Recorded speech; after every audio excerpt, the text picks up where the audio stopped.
No dia 11 de fevereiro de 1947, chega em Urucânia o Padre Antônio. Em abril, chega o primeiro caminhão procedente do Espírito Santo, trazendo aproximadamente 50 pessoas. A maior parte eram alcoólatras, alguns deficientes físicos e outros doentes. Daí o início das romarias. Urucânia era pequena para suportar 10, 15 a 20 mil pessoas diariamente. Todos ansiosos por um conforto para seus males. Todos desejam ver, falar, tocar em Padre Antônio. Em quase 2 anos, foram 65 mil confissões, mais de 20 mil primeira comunhão de adultos. Por estes dados matemáticos, é fácil imaginar o trabalho insano do vigário. Maria concebida sem pecado, rogai por nós. Oração. Santíssima Virgem, eu creio e confesso a Vossa Santa Imaculada Conceição, pura e sem mancha, ó Puríssima Virgem Maria, por vossa Conceição Imaculada e gloriosa prerrogativa de Mãe de Deus, alcançai-me de vosso amado Filho a humildade, a caridade, a obediência, a castidade, santa pureza do coração, de corpo e espírito, a perseverança na prática do bem, uma boa vida, uma santa morte. Amém. Pai, é do Filho, é do Espírito Santo, descenda de ser vós, mano sempre.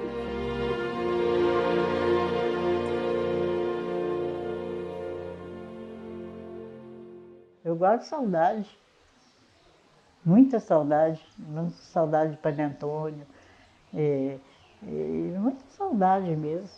O Padre Antônio era um padre do povo, um padre comunicativo.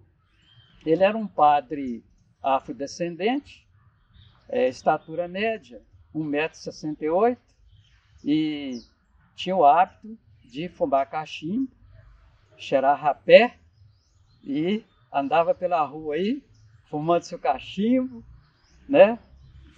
Fumando cachimbo, cheirando rapé, e muito comunicativo. Ele gostava de futebol, tinha o time de futebol dele, incentivou a banda de música. Em 1926, criou o Congado, aqui em Santo Antônio do Grama. Ele fundou o Asilo São Vicente de Paula, na época, né, que era uma raridade, um asilo. Santo Antônio do Grama já tinha um asilo. Olha, o Padre do Povo, o nome vinha do próprio povo. Ele dizia que o padre, ele não tem que se distanciar do povo. Ele tem que fazer parte do povo, ele tem que ser povo, ele tem que ir aonde o povo vai, e não o contrário. Ele não se colocava naquela postura de que eu sou padre, me respeito, você fica aí. Não, ele ia até o povo, né? Ele tomava cachaçinha com o povo, ele brincava com as crianças.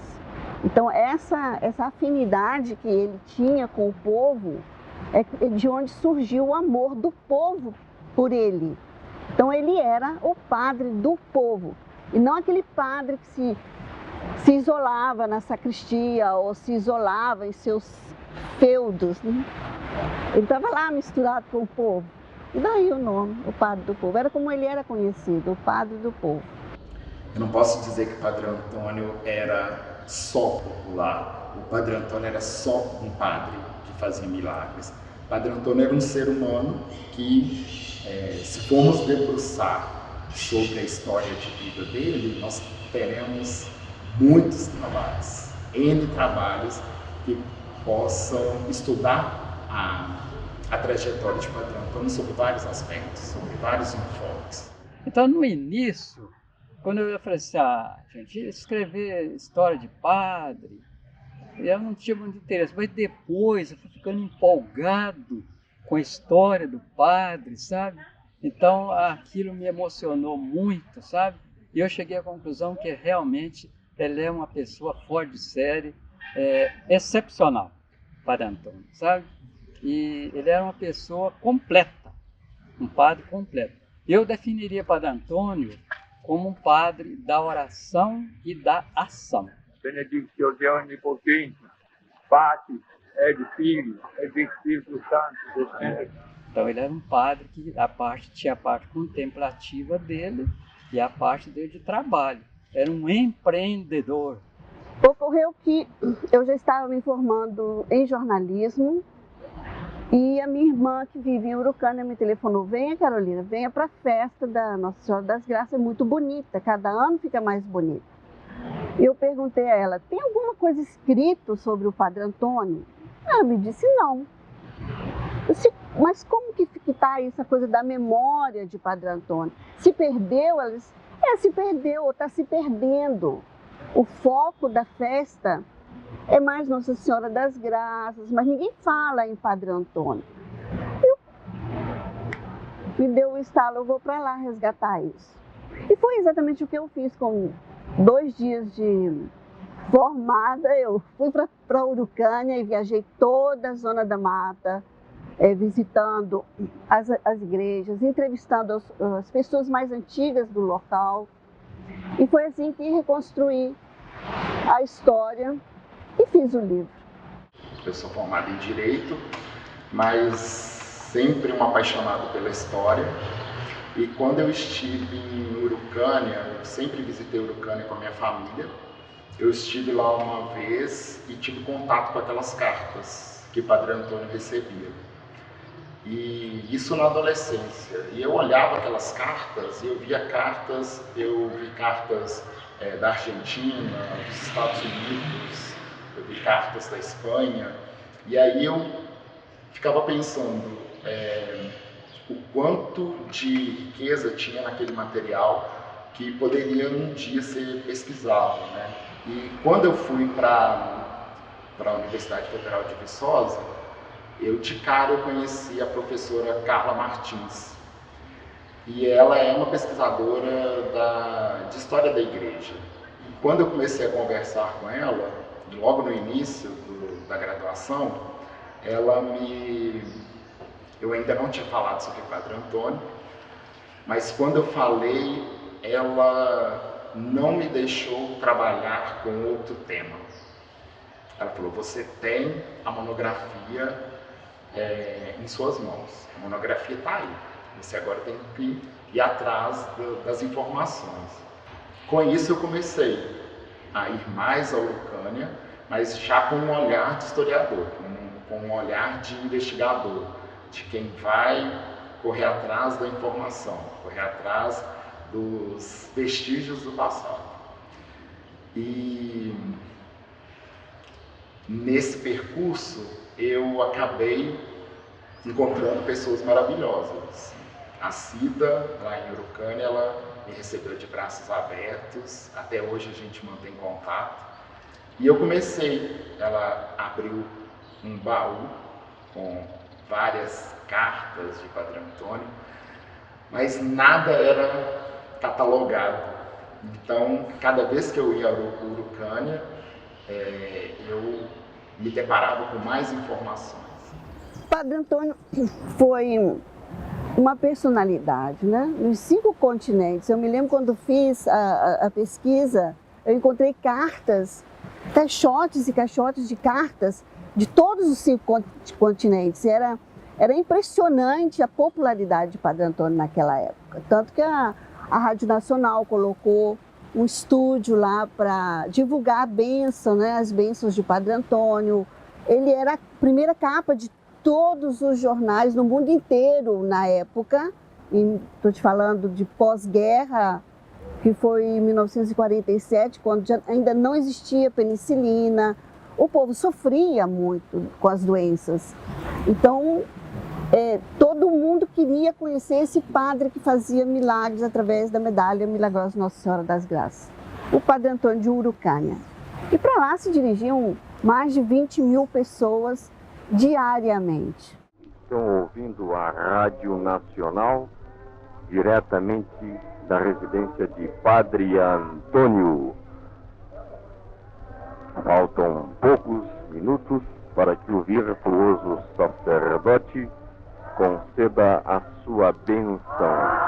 E em cada coração a esperança que é natural.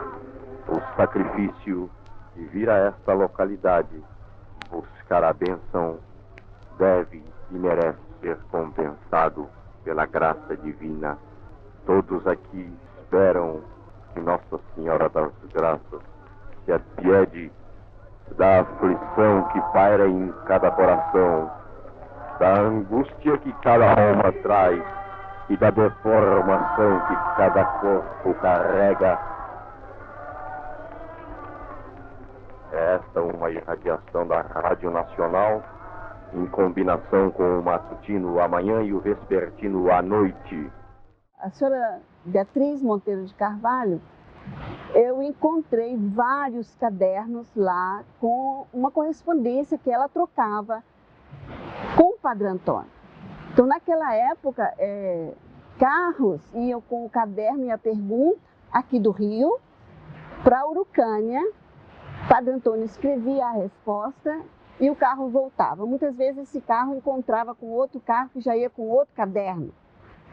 Eu quero ressaltar aqui que à época a gente não tinha nada, era uma pequena cidade do interior, não tinha telefone, não tinha um celular, nós não tínhamos nenhum meio de comunicação que fosse efetivo. Para você fazer uma ligação para o Rio, se usava aqueles telefones com a manivela e pedia-se a telefonista, você tinha que esperar horas, pode ser que você conseguisse ou não. E era uma época era uma região de muita chuva nessa época, eram 8 meses de muita chuva. Essa senhora, por que ela se encarinhou tanto com o Padre Antônio? Porque ela perdeu um filho muito jovem e um dia toda a família ficou em depressão, né? Ela especialmente não queria, ela já não conseguia mais superar essa perda e ela ouviu uma bênção de Padre Antônio e foi a partir daí que ela se afeiçoou a ele.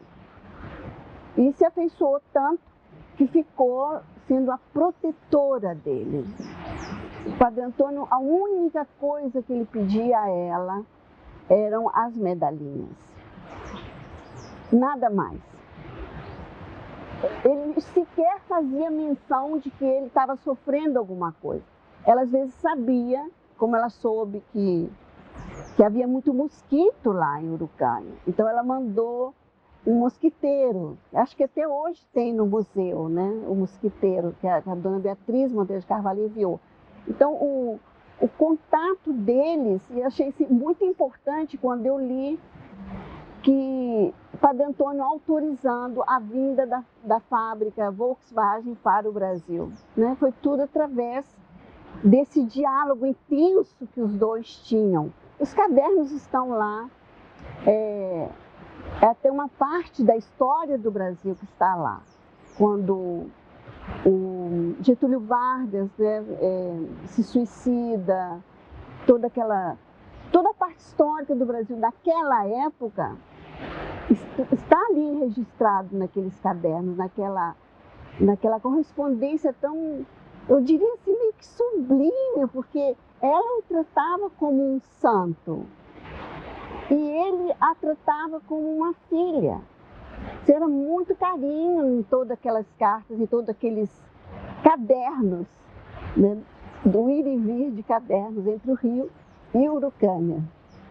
Quando a gente pesquisa um personagem, é muito comum a gente pensar em algo linear, né? Quando a gente estuda uma biografia, a vida de um personagem histórico, a gente pensa em algo linear, como se fosse acontecimentos que tinham uma sequência exata, uma sequência lógica. As pesquisas biográficas, as pesquisas de personagens históricas, elas têm que levar em consideração os altos e baixos dos personagens, as mudanças de percurso, dos personagens. E sobre o mesmo personagem, nós temos N possibilidades de história, né? Quando se fala em Padre Antônio, é bom você colocar a história em sua época. Ele nasceu entre a libertação dos escravos e a lei do ventre livre, ou seja, ele nasce livre a partir da lei do ventre livre. A mãe era uma escrava, não se conhece o pai, a tia, que era casada e não podia ter filhos, pegou a criança e o cuidou.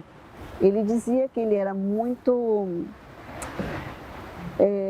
ditoso, né? Porque ele tinha duas mães, né? A mãe biológica e a mãe adotiva. Ele nasceu de uma escrava chamada Fábia Maria da Conceição e de pai desconhecido. Na época vigorava no Brasil a escravidão e Padre Antônio nasceu livre devido à lei do ventre livre, né? Que foi promulgada em 1871. Então, no caso, foi 8 anos antes do nascimento dele. O nascimento dele foi em 1879. E aí a mãe dele pegou, deu para criar para a irmã, Dona Maria Antônia, né, Ribeiro Pinto. E ela era casada com o Mansueto, que ele era músico, e era um casal sem filhos. Então eles acolheram aquela criança com muita alegria, com muita satisfação. E então eles viveram por algum tempo lá em Rio Piracicaba, e de lá eles vieram para Abricampo. Padre Antônio tinha na época 6 anos de idade. E ali Padre Antônio passou a parte dele da infância e adolescência. Com pequenos trabalhos, na época candeava boi, né? Era muito comum os jovens candear boi. E surgiu nele a vocação sacerdotal. Aí ele entrou para o seminário de Mariana e, no caso, ele foi ordenado sacerdote em 9 de abril de 1912 e celebrou a primeira missa dele em Abricampo. Ele sempre teve muito vínculo com Abricampo, porque lá é que ele passou a infância e a adolescência dele. De lá, de Abricampo, ele foi para Rio Casca, que foi a primeira paróquia dele. Por volta de 1915 até 1917, ele foi vigário lá de Rio Casca. E lá ele iniciou a construção da igreja matriz, Nossa Senhora da Conceição. De lá ele foi transferido para Ipanema. Em Ipanema ele ficou mais ou menos uns 4 anos. De Ipanema ele veio para Santo Antônio do Grama. Aí ele tomou posse aqui no dia 1º de maio de 1921. Quando o Padre Antônio veio para Santo Antônio do Grama, ele já era alcoólatra. E a mãe dele também era alcoólatra. Para mim, o Padre Antônio, e eu cito isso no meu trabalho, para mim, ele foi o que eu poderia chamar de um agente intercultural. Ele foi aquele padre que incentivou todas as manifestações que são consideradas da cultura popular. Ele incentiva a criação do congado, ele participa das questões educacionais, sendo um supervisor escolar, ele participa de jogos de futebol, incentiva a criação de times de futebol. Então, isso demonstra esse lado que eu considero como popular. E o que é mais evidente, né, é essa preocupação dele com o seu povo. É a preocupação dele com os seus fiéis. É a preocupação de manter presente no seio da igreja essas preocupações com a vida religiosa, essas preocupações com o cotidiano da igreja. Então, Quando eu falo que ele é um agente intercultural, eu tento demonstrar que ele circula, ele vai de um campo ao outro, ele vai de um ambiente cultural intelectual para um ambiente cultural popular. Eu não sei como, mas eu era muito novo, muito criança na época, mas me lembro perfeitamente de Padre Antônio, em casa, em 1947. Ele veio para cá em agosto de 1947, ficou aqui até dezembro. E Rio Casca tornou-se uma cidade do mundo, porque gente de toda parte do Brasil e várias partes do mundo vieram aqui pelos milagres de Padre Antônio, apesar do sistema de comunicação ser muito pequeno na época, né? 1947, os milagres de Padre Antônio eles ultrapassaram as fronteiras do Brasil tranquilamente e foram parar para a Europa fora. O que consta para a gente é que Padre Antônio ele se ordenou sacerdote e veio auxiliar o Cônego Scott aqui em Rio Casca. Com o falecimento do Cônego Scott em 1915, por aí, Padre Antônio assumiu a paróquia da cidade. E ele era uma pessoa muito voltada para o social. Naquela época não existia legislação trabalhista, não tinha nada disso. Direito de trabalhador, nem se pensava nisso, né? Isso veio muitos anos depois, com o Dr. Getúlio Vargas. Mas Padre Antônio defendia. E a cidade era dominada pelos, falavam, os coronéis donos de terra, aqueles grandes fazendeiros. Muitos deles tiveram escravos. Então, não se tinha muito respeito pela pessoa humana. E um desses coronéis, Padre Antônio chamou a atenção de uma filha dele, e ele era o chefe político mora aí da cidade. E o que consta é que ele teria dito, um padre negro e que bebe cachaça não chama a atenção de minha filha. E conseguiu, com esse bispo, podia então tirar Padre Antônio daqui. Daqui ele foi parar em Ipanema, perto de Manhuaçu. Lá, um confronto com os coronéis fazendeiros também, donos da cidade. Ele foi mandado para Santo Antônio do Grão, era, na época, pertencia inclusive à comarca de Rio Casca, cidadezinha pequena. Lá ele bate em confronto com os coronéis, donos da cidade na época. Aí ele ia ficar sem paróquia, quando o padre José Henrique o convidou e o levou para Urucânia. Urucânia era muito pequeno, lugar muito pequeno, né?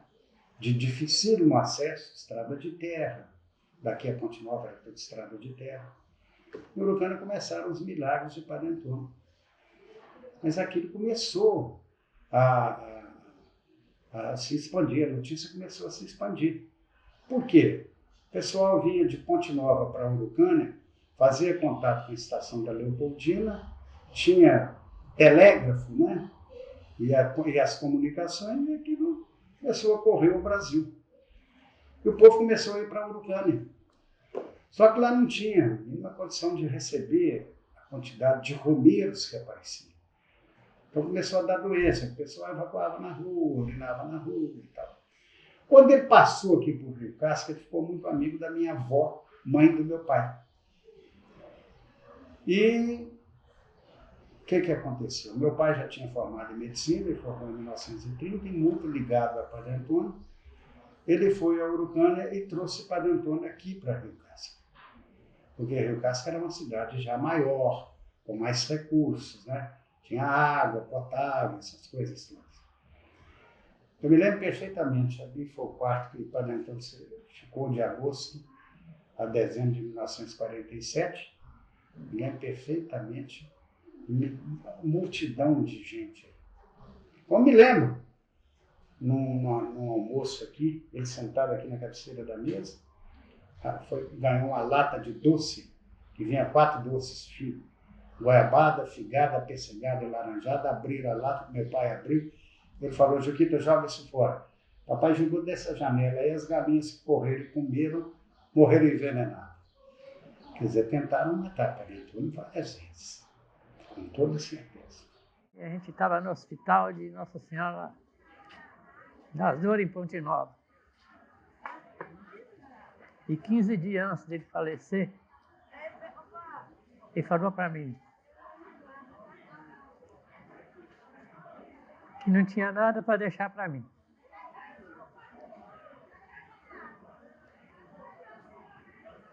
Mas que Nossa Senhora ia me encaminhar na vida.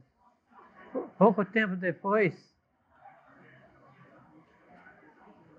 passados uns 3 meses,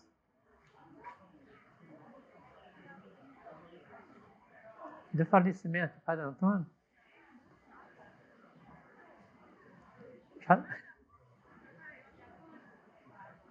já estava acontecendo. Eu fui chamado por uma família para trabalhar no Rio de Janeiro.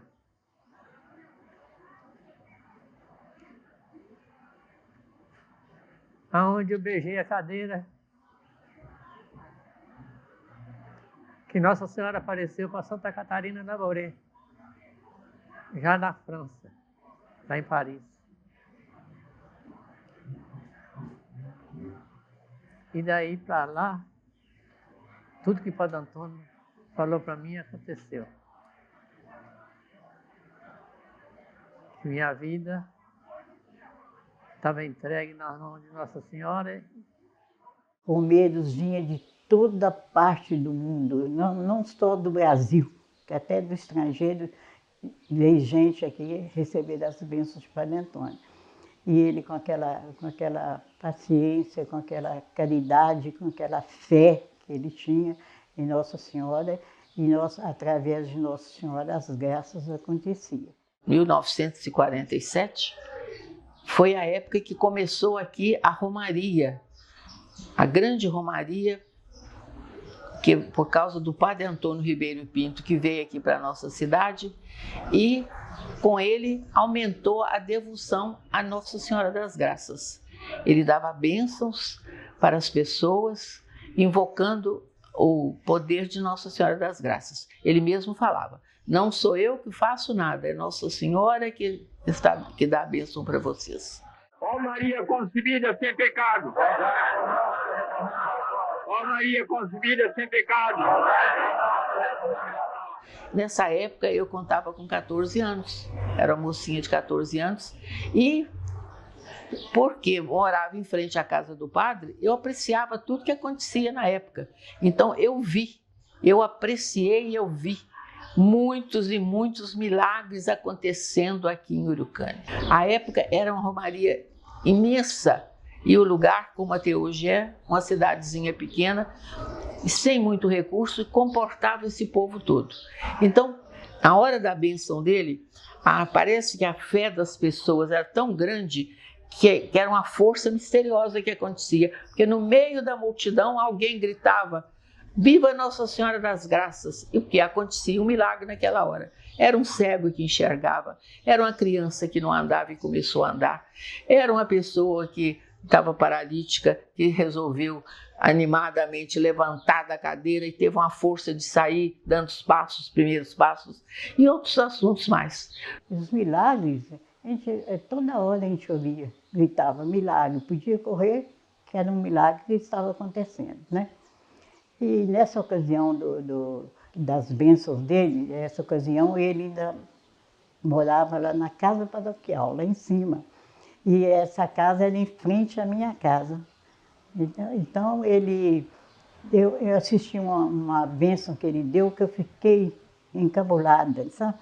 Um louco. Entraram com um rapaz forte, os olhos dele a gente temia de ver, sabe? E amarrado, todo amarrado e com 2 seguranças segurando o rapaz e tudo. Entraram com aquele rapaz e Padre Antônio, quando viu o rapaz, falou assim: soltem o rapaz. Os caras que estavam segurando ele, falaram: soltar como? Soltar um louco aqui no meio dessa multidão, né? Pois aí Padre Antônio insistiu: solta esse rapaz. Isso eu assisti. Aí eles obedeceram Padre Antônio, desamarraram o rapaz. O rapaz saiu olhando de um lado e por outro, e todo mundo com medo, né? Ele vai agredir todo mundo aqui. Aí ele encaminhou para perto de Padre Antônio, e Padre Antônio botou a mão na cabeça dele, deu a bênção e falou com ele assim: vai para casa, meu filho, vai em paz para casa. O louco beijou as mãos de Padre Antônio, conta isso, dá vontade até de chorar, sabe? Aí o moço saiu completamente sem calmo, né? Não digo, saiu calmo, porque chegou assustando todo mundo, né? Essa foi uma das graças que eu assisti mesmo e que foi muito emocionante. Um episódio que me marcou demais a minha vida. Eu tive um grande amigo que tinha feito uma promessa a Nossa Senhora e a Padre Antônio. Se a filha dele passasse no vestibular de fisioterapia, esse meu amigo quis ir a pé para Urucânia, pagar uma promessa. Não, eu vou com você. Chegando em Urucânia, eu senti uma queimação nesse pulmão. Eu posso levantar? Só para mostrar aqui. Senti uma queimação nesse pulmão, um negócio de doido. Tempos depois, eu consultando o médico, bate uma radiografia, câncer de pulmão. Câncer de pulmão foi em 1990, agosto de 90. Em 91 ele me operou. O meu câncer, o organismo tinha encapsulado o nódulo canceroso. A queimação que eu senti em Urucânia, porque quando nós chegamos em Urucânia, eu mais meu amigo, eu senti uma queimação no pulmão, um negócio de doido. Parecia que eu estava me enfiando um ferro em braço. Eu tive que sentar, até arranjar água para me beber, para a gente chegar no santuário. O nódulo estava encapsulado, o médico tirou o nódulo, me deu alta 7 dias depois da cirurgia. Eu perguntei, doutor José Silvio Rezende, eu vou fazer agora quimioterapia, radioterapia? Ele falou, não, o senhor está curado. Eu não entendi isso aí, seu organismo encapsulou o nódulo, aí não tem metástase, não tem coisa nenhuma. Tirei o lobo superior do seu pulmão, você não tem nada. Eu pensei comigo na hora, eu estou morto, ele não quer falar.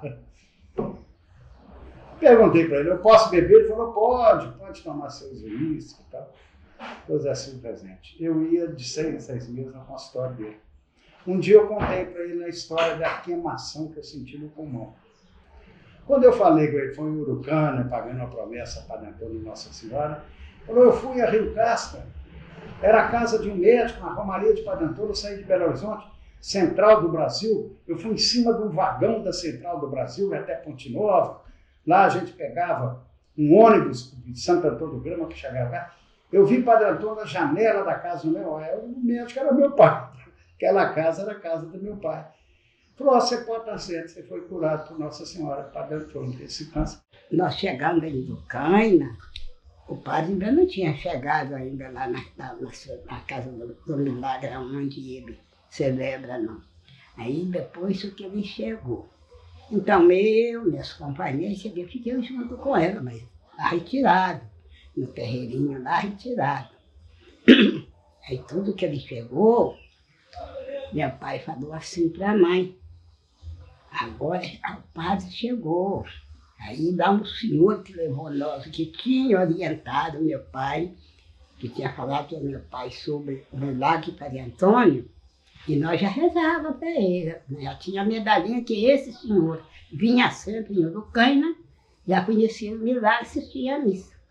Então, foi lá, conversou com o Padre Antônio, que tinha lá esse senhor, cego, mas ele com a esposa e uma filha, que tinha ido até Urucânia para receber a bênção, a graça dele, que ficou sabendo que ele fazia uma oração e que poderia acabar pelo menos a dor da vista, porque doía muito. Mas que os médicos já tinham desenganado, que não tinha mesmo, a vista não voltava. Quando eles foram falar do Padre Antônio, o auxiliar dele, junto com quem levou nós, foi dar e disse para o Padre Antônio procurou, então fica perto dele e ergue a mão para me saber quem, que tinha muita gente. Então ele chegou e ficou aparelhado do lado do meu pai e ergueu a mão. O Padre Antônio perguntou, como é seu nome aí, preto? Meu pai já está pretinho, meu pai é africano, né?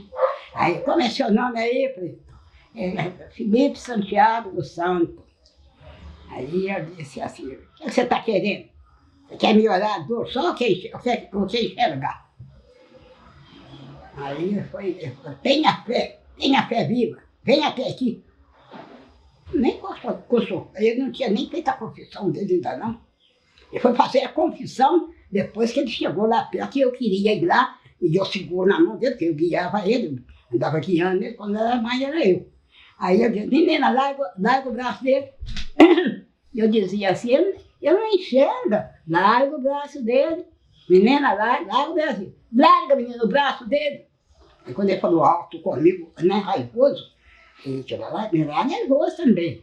Aí eu larguei a mão, mas fiquei muito ansiosa para ver o que ia passar, né? Ele chegou e bateu a mão no ombro dele, assim. Conversou com ele, mas escutar o que o padre falou para meu pai, não, isso aí eu não sei. O que ele falou? Por quê? A gente estava retirado e eles conversavam de pertinho. E ele abriu lá o portãozinho e não deu a mão, meu pai. Tinha uma escadinha, como tem ela até hoje lá. Está lá a escadinha. Só que eles beneficiaram ela, mas não tiraram aquela mesma. E não deu a mão, meu pai. Depois uma escada assim, eu dava a mão, nós dava a mão para subir e para descer. Ele não deu a mão, meu pai subiu. E acompanhou lá para dentro. Aí tiveram lá, ele fez a confissão. Depois, na celebração, ele mandou meu pai sentar, pôs um tamborete, meu pai sentou lá ao lado ali das cantoras que cantavam ali, né, durante a missa. Ficou sentada lá junto com aquele povo, e nós cá embaixo, mas minha mãe e o pessoal, né? Pessoal não, nós cá. Aí, o que acontece é que, quando meu pai saiu gritando para o céu e terra. Viva a Senhora das Graças, e o povo batendo palma. Esse homem chorava que fazia dor, que levou nós, esse cidadão que levou nós, né, no caminhão. Ele batia palma, ele chorava, ele falou, não falei para você que você ia vir. Aí, não falei, saiu enxergando, como morreu enxergando. Aí, dessa ocasião para cá, nós ficamos sabendo que, com a graça de Deus, existe milagre.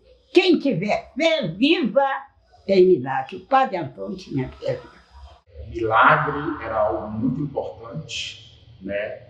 Ele dizia, né, de acordo com as informações que eu pesquisei, que não era ele o responsável pelos milagres, era Nossa Senhora das Graças, mas a presença dos fiéis era importante para ele, né?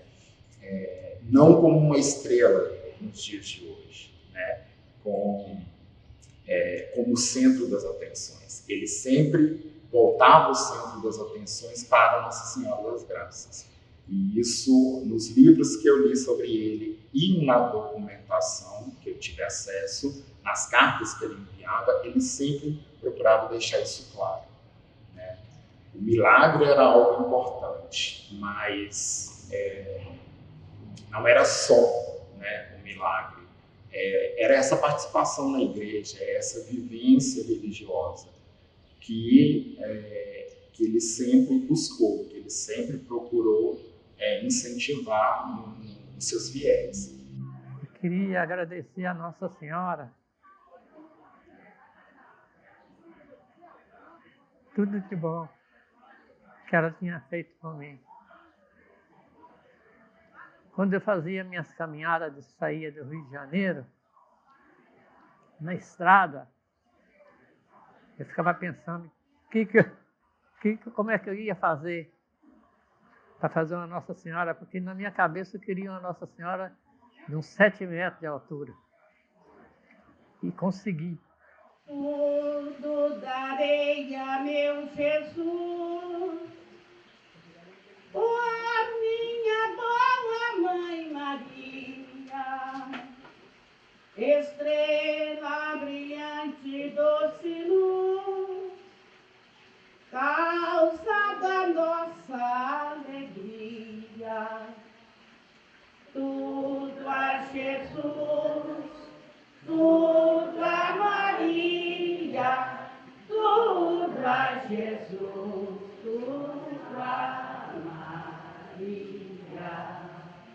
vamos cantar tudo a Jesus, tudo a Jesus, tudo a Maria. Pela manhã, quando eu acordo, digo teu nome, ó Maria, e a brela peça então recordo, rezo com fé, Ave Maria, tudo a Jesus, tudo a Maria, tudo a Jesus, tudo a Maria. Essa devoção a Nossa Senhora das Graças é uma devoção assim, muito antiga. Nossa Senhora apareceu na França, né? Apareceu como medianeira de todas as graças, e essa devoção foi crescendo no mundo todo. E essa devoção na França ficou tão grande e veio para o Brasil. E no Brasil, então, encontrou eco na figura do Padre Antônio, que ele dava as bênçãos dele. Dizem que ele carregava nos bolsos muitas medalhinhas. E mesmo na porta, lá na casa dele, no quarto dele, voltado para a rua, quando ele dava a bênção para o povo, ele distribuía medalhas. Ele distribuía, quando era muita gente, eu acho que até jogava as medalhas para o pessoal. E essa devoção explodiu em 2 pequenas cidades lá de Minas, onde que o padre trabalhou, porque ele trabalhou em muitos lugares. Mas essa devoção explodiu em Rio Casca e Urucânia. Então esse é um encanto que eu acho que o padre foi muito feliz em trabalhar assim, divulgando Nossa Senhora, lá onde que ele estava, nas paróquias por onde que ele passava. Então esse encanto fez com que as pessoas se voltassem bem para Deus. Quantas pessoas estavam longe da igreja, longe de Deus, e através do Padre Antônio, pregando sobre Nossa Senhora, esse pessoal voltou para Deus. Eu acredito que a fé, ela é a fonte de todos os bons sentimentos, né? E ela está muito conectada com o amor. Você não pode dividir fé e amor. Para mim, são quase sinônimos. São siameses. Não dá para você dizer isso aqui é fé, isso aqui é amor. Não dá para separar. Então, eu sou segura que o amor que eu sempre tive dentro de mim, ao próximo, à minha família, às pessoas com as quais eu trato, com as quais eu trabalhei, eu acredito que isso eu nunca perdi, né? A gente tem que entender que se você não coloca amor, você não coloca fé. E não adianta você dizer, eu tenho fé, eu vou pedir e eu vou receber. É bobagem. Se você não tem amor, não adianta. Porque eles estão juntos, são inseparáveis. Eu me lembro também na minha infância das pessoas falarem o quanto o Padre Antônio era milagroso. Então, se você tinha um problema de saúde, ou o casal se desentendia, ou o alcoolismo, ou tudo que incomodava as pessoas da região, elas iam lá e pediam a bênção de Padre Antônio. Então, era comum a nossa família ir com todos os irmãos, né, pedir a bênção dele. E eu me lembro muito, muito claramente ele ali sentado, de costas para aquele pequeno altar em Urucânia, abençoando a gente que passava em fila indiana. Ele morreu, eu tinha 10 anos, então você imagina como isso afetou a minha vida. Tudo que é muito importante na sua vida te afeta na primeira infância. Eu não tenho dúvida nenhuma sobre a santificação de Padre Antônio. Os milagres dele foram muitos, muitos. Aquele negócio, a fé. Mas o louco, como é que ele vai ter fé? Ele não tem razão, ele não tem raciocínio. E muitos foram curados com a bênção de Padre Antônio. Eu não sei. Como é que eu explicaria? Padre Antônio tinha um poder espiritual muito forte. A presença dele era muito forte.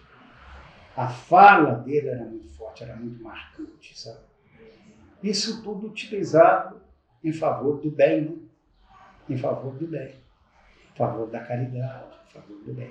Eu tive a felicidade de estar muito perto nessa época que o Padre Antônio esteve aqui no Casarão. Porque meu pai, como médico dele, sempre que ele estava cansado, meu pai buscava lá em Urucânia e ele vinha para aqui, para o Casarão, para papai tratar dele e para minha mãe também cuidar dele, como minha mãe gostava muito dele também. E a multidão que estava em Urucânia vinha aqui para frente do Casarão. Então essa rua, ela ficava assim, intransitável mesmo, a gente não conseguia passar por ela. Mas o meu pai, como médico dele, cuidava muito bem dele e era muito devoto também de Nossa Senhora das Graças. Por isso que os dois se davam tão bem. E era uma pessoa assim, muito franca, muito sincera. Com ele não tinha meio termos não. Outra coisa que eu presenciei aqui, as pessoas alcoólatras, viciados, inclusive um empregado aqui do meu pai, o Raimundo Maria, que era alcoólatra também, o Padre Antônio, dentro daquela nossa sala, aqui dentro da casa, ele dava a bênção para essas pessoas, passava o óleo, um santo óleo na testa, passava na língua e com muita firmeza falava com eles assim: nunca mais vocês bebam. E realmente as pessoas que recebiam isso largavam imediatamente o álcool. Me lembro muito até das coisas que ele gostava. E nós tínhamos uma xícara, que era a xícara dele, uma xícara de porcelana, e ele falava com minha mãe: comadre, café bem grosso, porque café tem que ser grosso e sem açúcar. Ele já não comia com açúcar naquela época. E a alimentação dele era como toda a alimentação de antigamente. Ele adorava uma carne de porco, ele adorava uma linguicinha frita, isso tudo a gente presenciou. Mas alimentava pouco, ele não alimentava muito. Mas o pouquinho que ele falava sempre: não, eu preciso comer pouco para eu estar de pé. Porque se eu comer muito, eu vou ficar de cama. Então são coisas assim do Padre Antônio que a gente não esquece. Mas ele tinha aquele hábito de levantar cedo, tinha os horários das orações dele, que era, apesar da casa ser barulhenta com criança, quando o Padre Antônio estava aqui, o respeito era geral.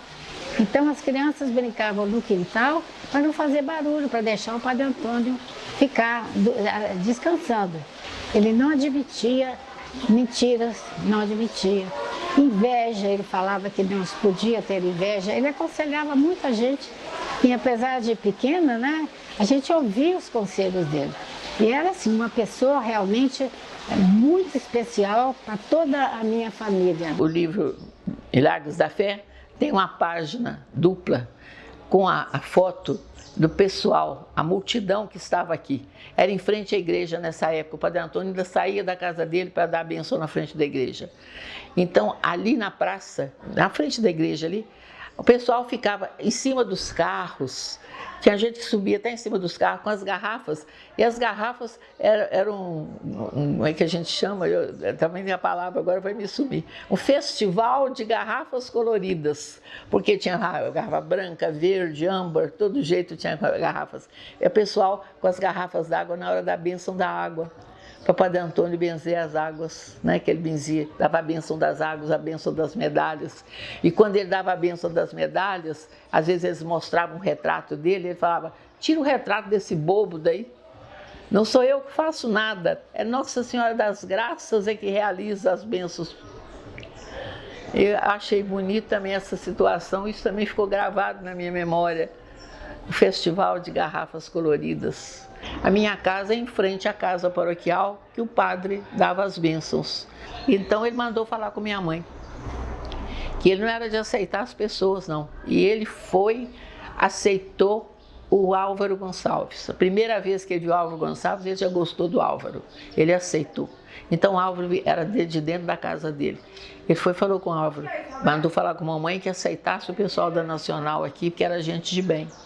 Aí a mamãe aceitou. Eles vieram aqui, usaram a minha casa para, como se diz, organizar a Rádio Nacional para transmissão, né? Colocaram um gerador lá no meu quintal. Então minha casa resplandecia de luz, quando o Urucânia estava com aquela luz muito ruim, né? Até 10 horas da noite nós tínhamos o barulho do gerador, mas a iluminação também. E outras coisas mais que eles faziam. É onde eles conseguiram montar direitinho aí a rádio que transmitia as bênçãos de Padre Antônio para o Brasil todo. Que os meios de comunicação da época fizeram para transmitir o momento da oração, né, que Padre Antônio passou a fazer, até mesmo pela Rádio Nacional. E na minha pesquisa, lendo o livro do Álvaro Gonçalves, eu observei que uma revista norte-americana mandou um representante, mandou um jornalista para o Brasil, para a localidade, né, de Rio Casca, para o município de Rio Casca, para colher informações sobre esse padre, né? E o título da matéria, da revista Time, era Miracle Man. E o que me deixou encantado é a questão de um veículo de comunicação, de uma revista importante como a revista Time, deslocar um repórter para o Brasil, para uma pequena localidade, para a localidade de Urucânia, para fazer essa reportagem, né, sobre esse homem que fazia milagres. Então isso me chamou a atenção, porque vários jornais da época traziam reportagens sobre Padre Antônio. E para mim isso demonstra, né, a grandiosidade de Padre Antônio.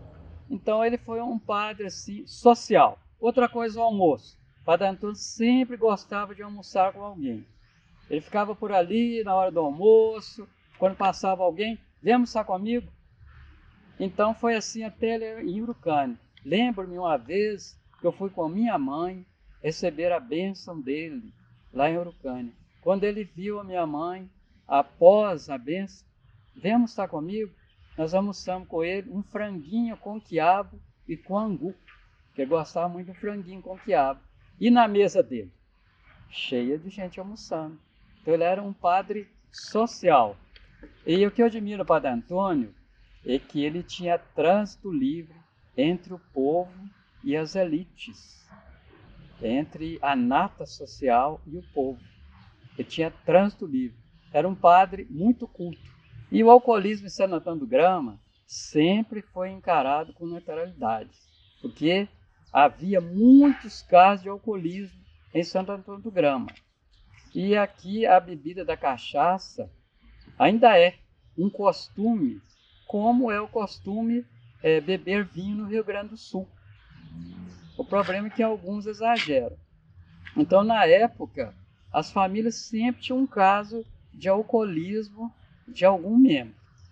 A mãe veio residir aqui numa casa aqui ao lado, e naquele convívio dela com o filho, né, veio a irmã dela também, Dona Maria Antônia, ela se libertou, né, do vício. E lembrando que o alcoolismo é considerado doença, né, pela OMS, Organização Mundial de Saúde. Então, na verdade, é uma doença.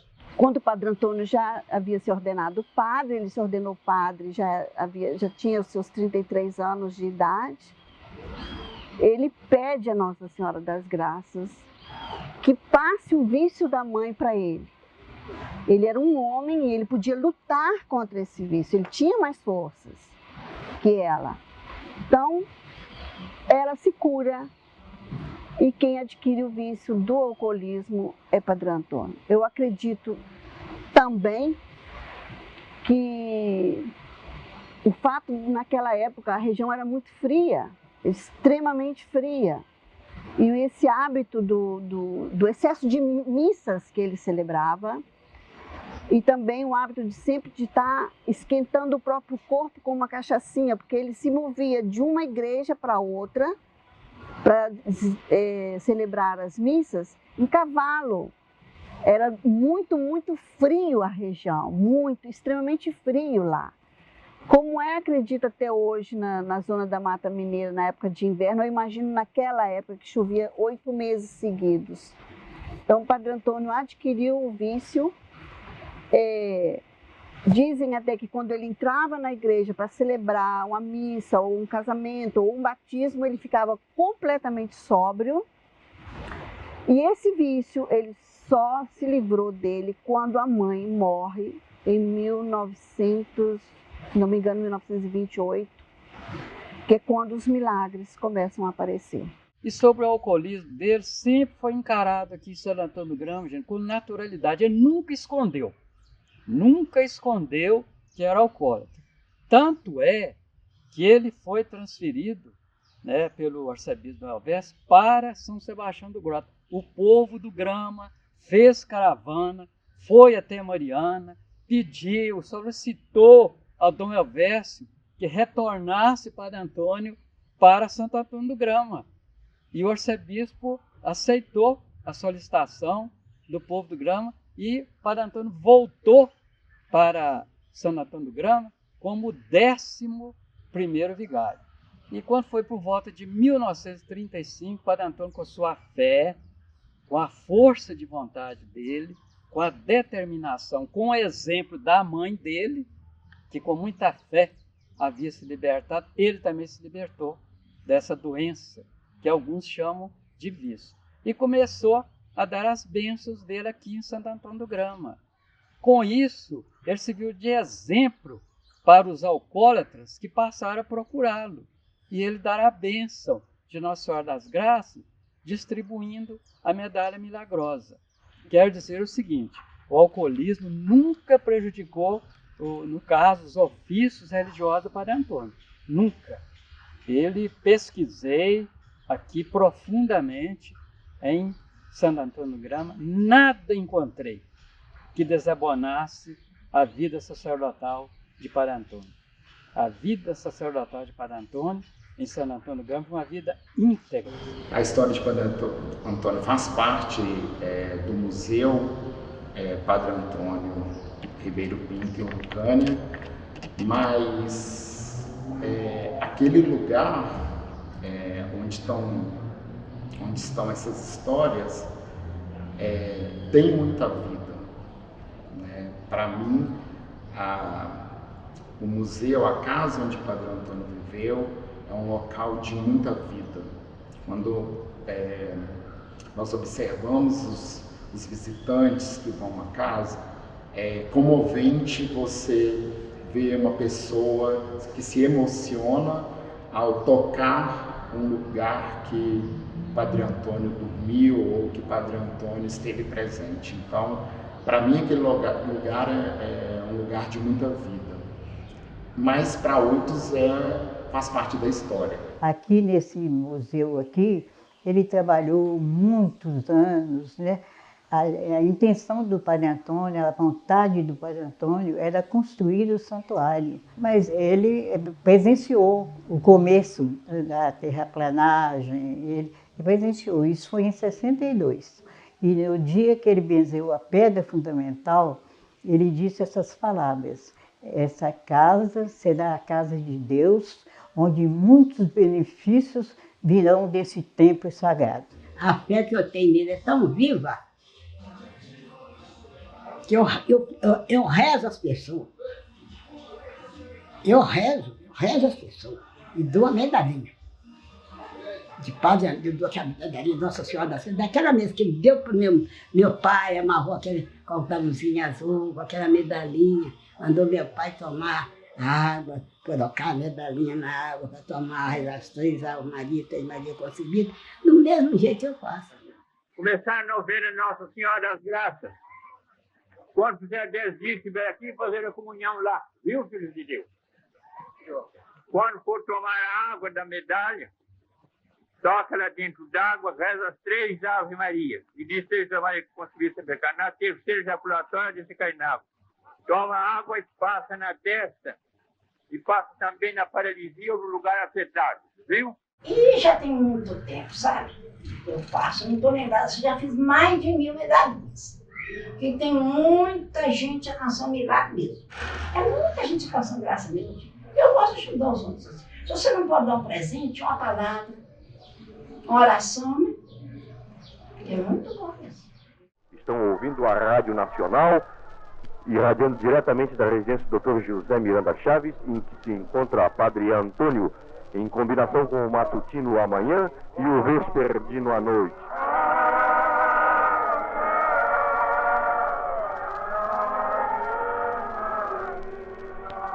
Fiz uma gruta em homenagem à Nossa Senhora das Graças, em frente ao consultório médico do meu pai. E começamos a rezar uma novena, e 6, 8 pessoas. E a coisa foi só andando, se espalhando. Hoje aparece 400, 500, 600 pessoas. A gente reza, começa dia 27 de março, todo 27 de março, abril, maio, junho, julho, termina dia 27 de novembro. Entrei com um pedido de beatificação de Padre Antônio. Para vocês terem uma ideia, 12.000 pessoas assinaram o pedido de beatificação. Eu não tive a menor dificuldade para colher assinaturas pela beatificação. 12.000 assinaturas. Rio Casca, Santo Antônio do Grama, Abricampo, entendeu? Uma série de filmagens de milagres dele, que eu fiz, entreguei para o Monsenhor, para o arcebispo lá de Maranhão.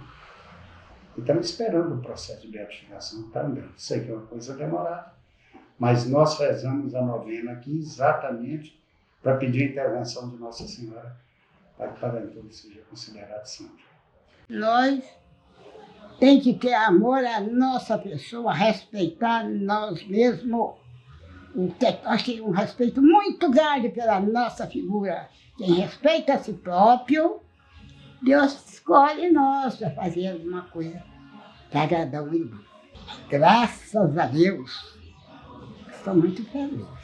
Meu pai deixou para mim, mas a minha mãe, uma boa herança da fé. Quem não tiver uma fé viva, não tem nada. Nós temos que ter uma fé muito viva. Um homem que viveu nessa terra só fazendo bem.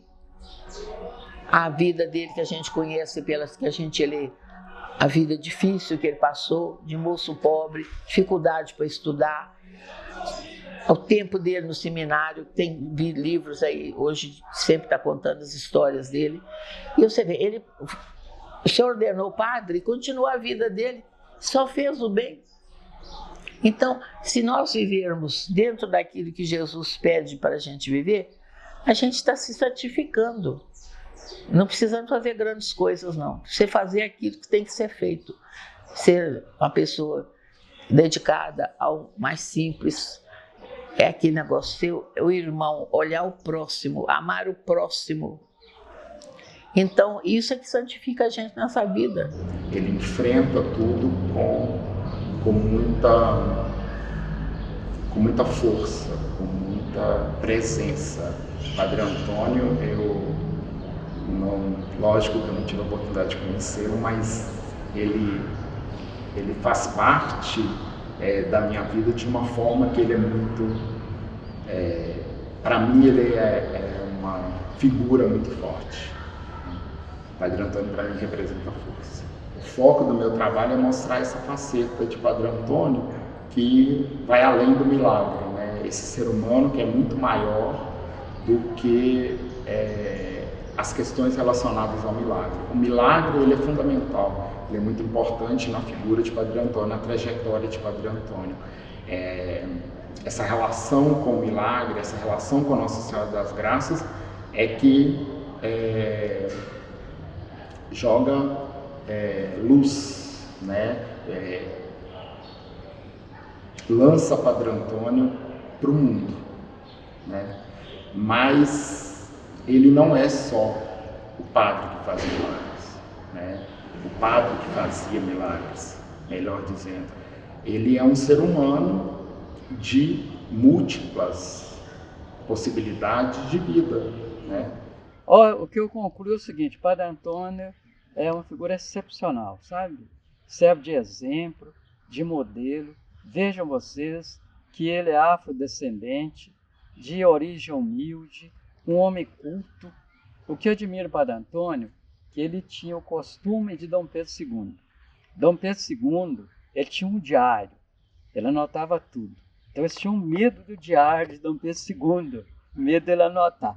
Padre Antônio anotava tudo. Ele anotou o dia que o cavalo dele morreu, ele anotou o dia do falecimento da mãe dele, o que ele pagou dos funerais da mãe dele, está tudo anotado.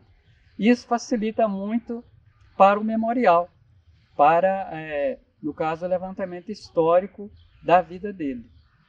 Então, Padre Antônio estará sempre presente na memória do povo de São Antônio do Grama, porque ele merece. E eu passei a admirar Padre Antônio, sabe? Como um empreendedor, um inovador. Ele, só de ter enfrentado o desafio do alcoolismo, ter vencido, porque na época não havia tratamento. A importância é o seguinte: sobretudo, ele é um grande exemplo para nós sacerdotes, um exemplo de um homem que se devotou a vida dele inteiramente para o seu sacerdócio, servindo a Deus. Foi um homem despojado, um homem pobre, humilde, e ele foi uma pessoa que todo mundo gostava dele, porque sempre atraía as pessoas, porque ele tratava todo mundo bem. Ele era um homem de Deus, e as pessoas viam nele a presença de Deus quando ele falava a respeito da salvação eterna, da Virgem Maria, da nossa condição de seres humanos, que devemos ser irmãos uns dos outros. Eu acho que o Padre Antônio, ele nos ensina a força de vontade, sabe? A determinação, desafio, transpor barreiras. É isso que a gente vê nele, um líder. Padre Antônio foi um grande líder, um líder nato. E isso para até as pessoas que não são cristãs. E para nós cristãos é a fé que nós temos, nós católicos, a fé que nós temos nele, a fé em Nossa Senhora das Graças. É isso que ele transmitiu. Nossa Senhora das Graças, orai por nós, orai. Nossa Senhora das Graças, rogai por nós, rogai. Nossa Senhora das Graças, que brilha no céu de anil. Nossa Senhora das Graças, abençoai o Brasil. Mais uma estrela brilhando lá no céu de anil. É Deus que está abençoando o coração do Brasil. Mandai, ó Nossa Senhora, lá do céu um olhar e um santuário na terra para nos ensinar. Nossa Senhora das Graças, orai por nós, orai. Nossa Senhora das Graças, rogai por nós, rogai. Nossa Senhora das Graças, que brilha no céu de anil.